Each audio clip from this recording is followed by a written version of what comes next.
Creo que los socialistas están en mayoría, pero no lo han hecho bien, son la primera fuerza de la coalición, pero son, digamos, la primera fuerza con poco más del 20% de los votos. O sea, no hay grandes partidos que puedan controlar por sí solos el gobierno. Muy bien, ahora vamos a hablar de la ministra del Interior, Johanna Milk-Leitner, que presentó una denuncia ante la justicia de su país contra los servicios de inteligencia de Estados Unidos y Alemania por supuesto espionaje en detrimento de Austria desde Viena. La titular del sector solicitó se esclarezca completamente lo sucedido por la vía diplomática y jurídica. Según un medio de comunicación alemanes, los servicios secretos de Estados Unidos cerraron el centro de inteligencia germano BND para espiar a países europeos, Francia y Austria, y organismos como la Comisión Europea. Esta información fue detectada en el marco de la operación de búsqueda realizada por la Central de Escuchas de Bad Aibling en Baviera, luego que se conociera el escándalo del espionaje estadounidense contra países de Occidente y personas comunes. Muy bien, hace un tiempo se conoció del espionaje de Estados Unidos a Alemania y ahora se une Alemania con Estados Unidos para espiar a Francia. A Francia yo ya no entiendo. Claro, esa es la paradoja, ¿no? Alemania puso el grito en el cielo porque su primera ministra, el teléfono celular de su primer ministro había sido interceptado por la Agencia de Seguridad Nacional de los Estados Unidos, afrenta considerada intolerable, y luego resulta que la Agencia de Seguridad Nacional de los Estados Unidos, que espiaba a Alemania, su gran aliado, en alianza con la inteligencia alemana, espía a otro país germano como Austria. Yo no entiendo eso. Sí, el asunto es que no deberían quejarse tanto cuando descubren el espionaje en su contra si todo el mundo lo hace contra todos, ¿no? Y si lo hacen entre aliados, ¿qué no harán respecto a rivales? Claro, es que yo creo que el escándalo es cuando lo descubren. Sí. ¿No? Porque al parecer es una práctica que se realiza y que ellos saben, entre ellos mismos se espían, sin embargo, es como cara al público, hay que sentirse...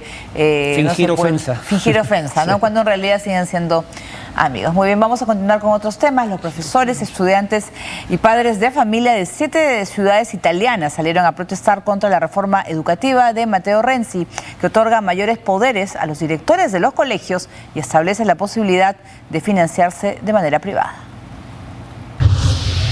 Cientos de alumnos, acompañados de sus maestros y padres, salieron a las calles de Roma para marchar contra la llamada Buena Escuela, nombre con el que ha definido el primer ministro Matteo Renzi el proyecto de ley que busca reformar la educación.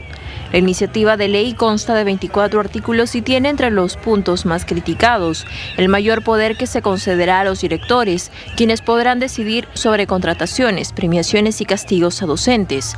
La reforma incluye la contratación por tiempo indeterminado de 10.000 maestros, pero los sindicatos denuncian que en realidad quedarán excluidos 23.000 docentes de escuelas primarias con contratos temporales y otros 80.000 de cursos especiales.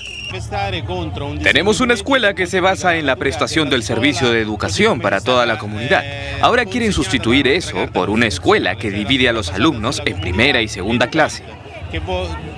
Otro de los puntos que se destaca de la nueva ley es la financiación.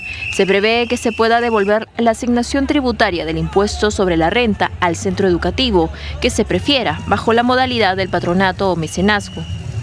Esta movilización se replicó en otras ciudades del país como Milán, Aosta, Cagliari, Palermo, Catania y Bari. Se espera se adhieran otros sindicatos del sector y asociaciones de estudiantes universitarios. De momento, el primer ministro Renzi ha mostrado su disposición de dialogar con docentes y centrales gremiales que denunciaron que la reforma excluye al personal técnico administrativo. Muy bien, esta huelga sobre la educación pública. Yo creo que hacen bien, ¿no? Los maestros y profesores, porque al final no se benefician con esos cambios de Renzi, ¿no? Pero además, digamos, acá hay una cuestión que es clave en una sociedad que pretende ser meritocrática, o sea, en donde el estatus social que ocupas depende de tus méritos personales y no de la fortuna que heredaste.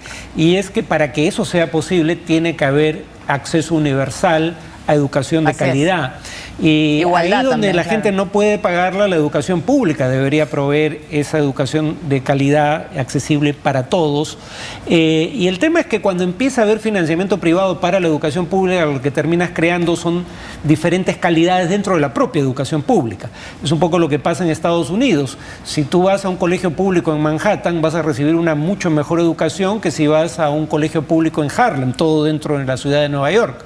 Y el punto es que la gente de Harlem necesita más educación pública de calidad que la de Manhattan porque no puede pagar una educación privada. Claro. Entonces, en Hay ese desigualdad, sentido, pues, claro. genera desigualdad, efectivamente.